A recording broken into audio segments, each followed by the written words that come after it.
Supporters of former Ivorian President Laurent Gbagbo, who leaves in Belgium after being acquitted of war crimes by the International Criminal Court last year, submitted his candidacy for October's presidential election, even though his name had already been removed from the list of contenders. Submission is come despite Ivory Coast Electoral Commission barring both from running in October 4th due to convictions. Ajara Ahmad Tijani with this story.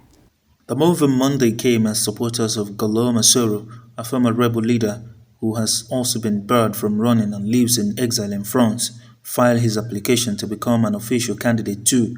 Ivory Coast Electoral Commission has disqualified both men due to their criminal convictions, and it is unlikely that the Constitutional Court will clear their bid to unseat President Alassane Ouattara in the October 31st vote. Candidates have until Monday midnight to submit their dossiers with the Commission, which said it expects to receive a total of 40 submissions. The Constitutional Council then has 15 days to release the list of approved candidates for the election, seen as a major test of stability in the world's top cocoa producer and one of Africa's most vibrant economies over the past 10 years. The country remains scared by a conflict that erupted after presidential elections in 2010, when Gbagbo, in office since 2000, refused to accept defeat and hand over power to Ouattara. About 3,000 people lost their lives in several months of violence that ensued. Last year, Gbagbo was acquitted at The Hague of crimes against humanity charges linked to his alleged role in the civil war that erupted after the 2010 election. Although he was acquitted, Gbagbo, 75, was ordered to remain in Brussels and to relinquish his passport.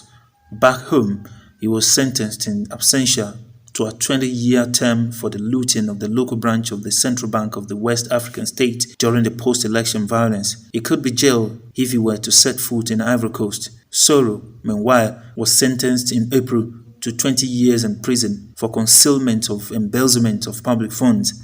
The 47-year-old had led the rebels that swept Ouattara to power during the civil war. He went on to serve as Prime Minister and Speaker of Parliament under Ouattara, but the two men later fell out.